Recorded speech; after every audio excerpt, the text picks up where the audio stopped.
Hello and welcome back. This is a very special video because I'm about to share the biggest success story of my life with you guys. Welcome to the story of my university application.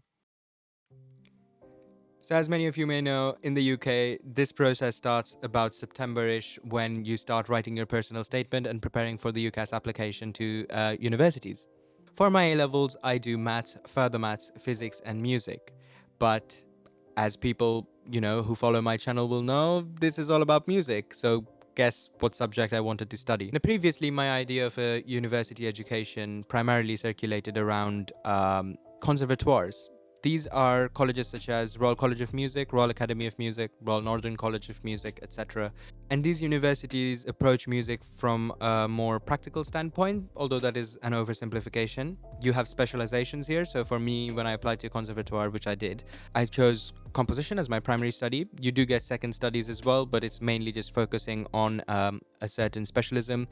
And, of course, you get to do a lot of practical composition and learn more about it in the process.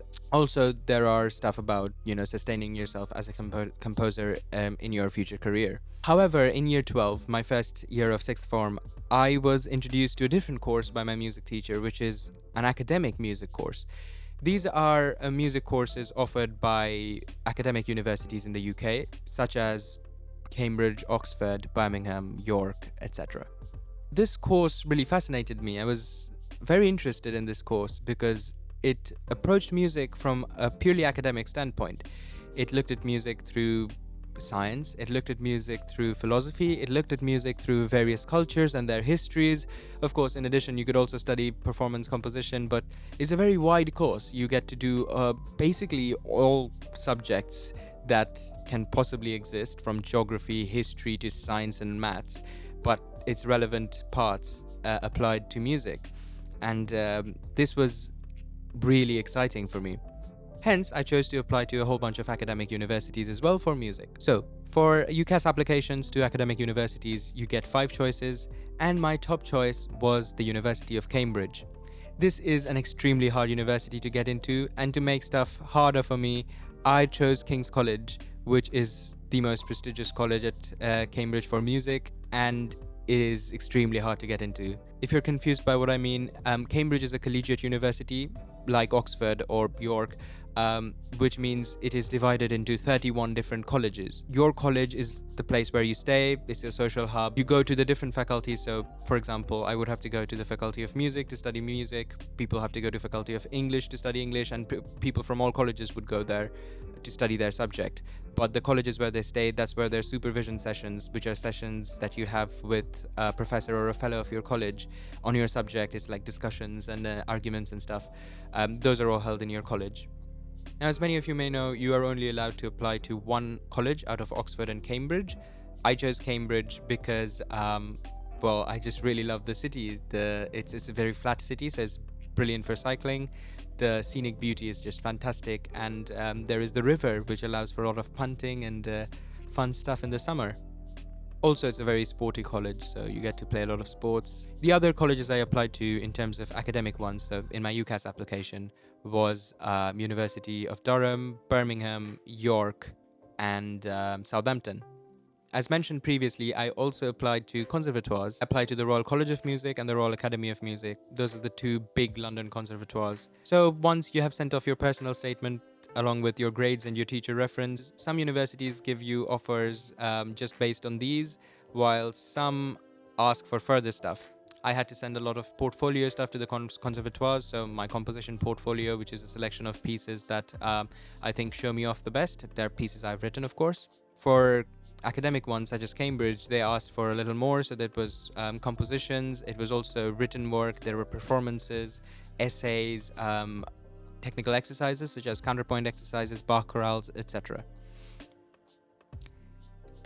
At this stage, I received my offer from many universities, such as Birmingham, Durham, York, whilst the others invited me for an interview. The conservatoire interviews or auditions, because I'm a composer, it's technically an interview because I don't audition an instrument, but the interview consisted of talking about my compositions, doing some listening tests, listening to a piece of music and talking about it, answering questions about it, etc.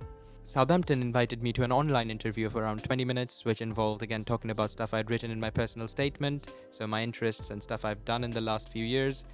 But definitely the most intense one was at Cambridge.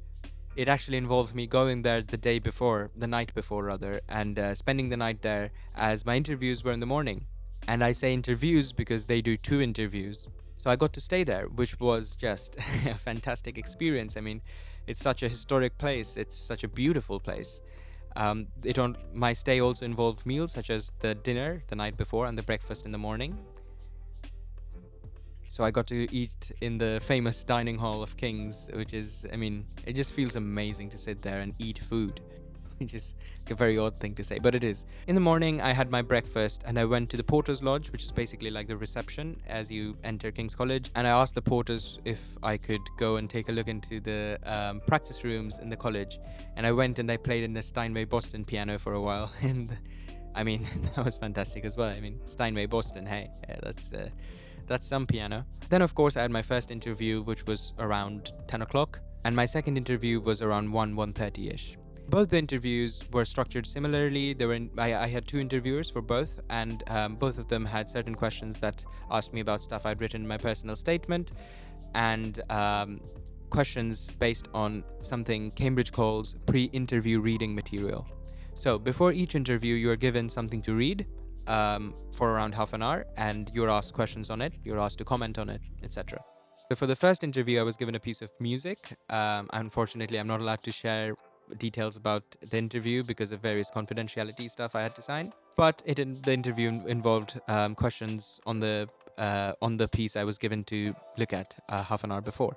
The second interview, pre-interview reading material, was a speech by a famous composer, and I had to make comments on it, answer questions about it. It was a very philosophical kind of speech on how modern contemporary music and innovation works and stuff, and its relevance in society. Yeah, I thought my interview went quite well. I was very happy. I had a burger and I came home. December and January was quite a busy time with a lot of interviews, but the time that ensued was actually much harder because, for one, it actually involved waiting for a very long time before the offers came out, but also because this was the moment I had one of the biggest shocks in my life. Now, I've been in the UK for 3 years or so now, and I had read on multiple university websites that if you stay here for 3 years, you'd be considered a home student. However, I failed to realize the connotations of saying stuff like normally resident in the UK, as it implied a lot of legal stuff. And as it turned out, because of my leave to remain status, I would be considered an overseas student, not a home student. Now, what does it mean to be considered an overseas student? It means you're an international student coming from a different country to study at a UK university. Why is that significant? Because for a home student, the tuition fees for the universities are fixed at around £9,800. But for international students, universities can charge however much they want for whatever subject, and costs usually go up by 4 to 5 times. For the conservatoires, they went up to around 30,000. For the academic ones, most of them were around 25, 26,000. And Cambridge went up to a whopping £45,000 a year just for tuition fees. And Cambridge is a lot more because they have this extra thing called college fee, which goes to one of the 31 colleges that you applied to. So in my case, that's King's College. Now, of course, these are massive costs that we were not prepared for. My family was not prepared for. I was not prepared for. And although I'm very grateful that my family decided to support me, despite putting themselves under a lot of pressure, I just didn't want that to happen. I just didn't want my education to become a burden on my family. So I started looking at applying to various external scholarships, external funding options, and I, of course, applied to the scholarships at Cambridge. No other university has this process of applying for a scholarship.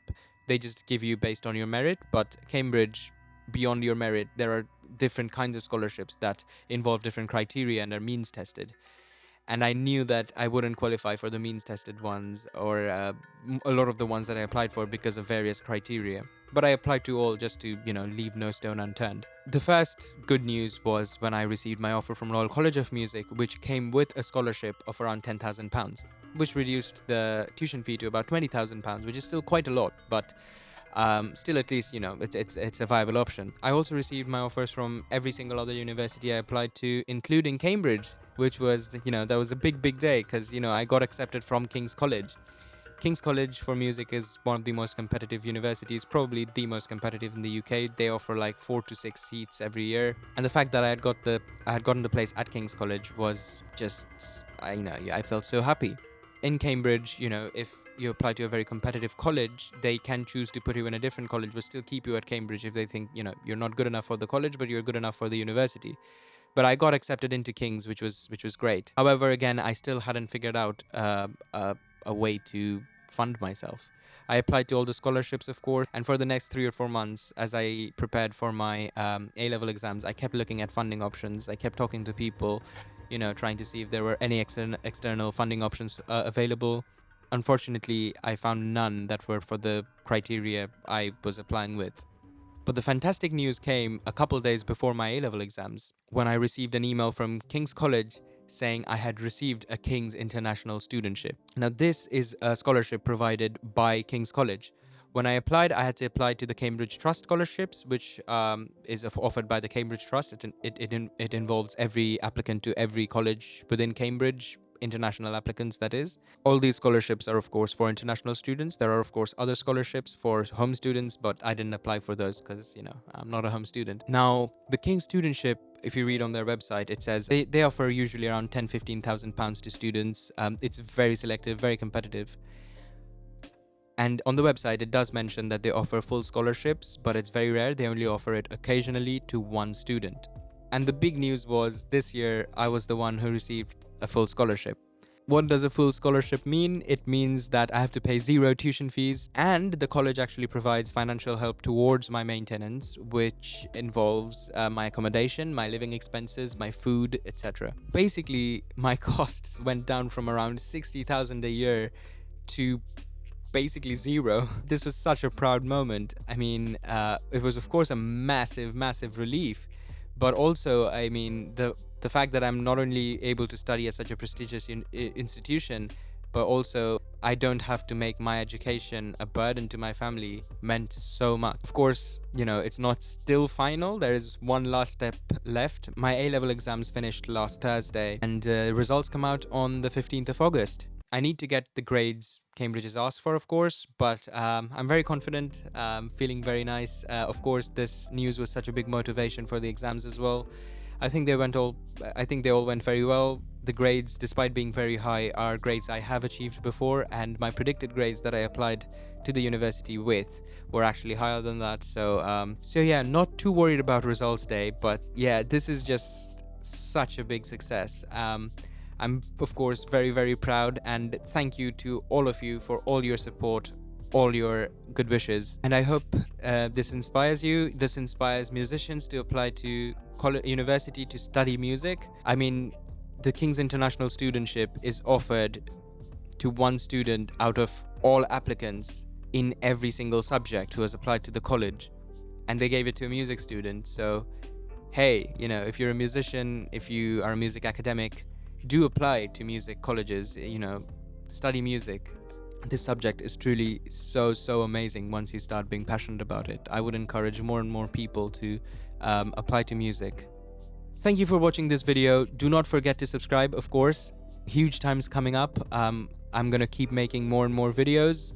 This would include videos on my student life at Cambridge, music at Cambridge, more musical innovation, stuff I'm studying about music. So exciting stuff. Do not miss out on those. Do subscribe. It also really helps me make these videos and sustain my YouTube channel. Thank you once again for all your support. Thank you for watching this video, and I hope to see you in the next one. Bye bye.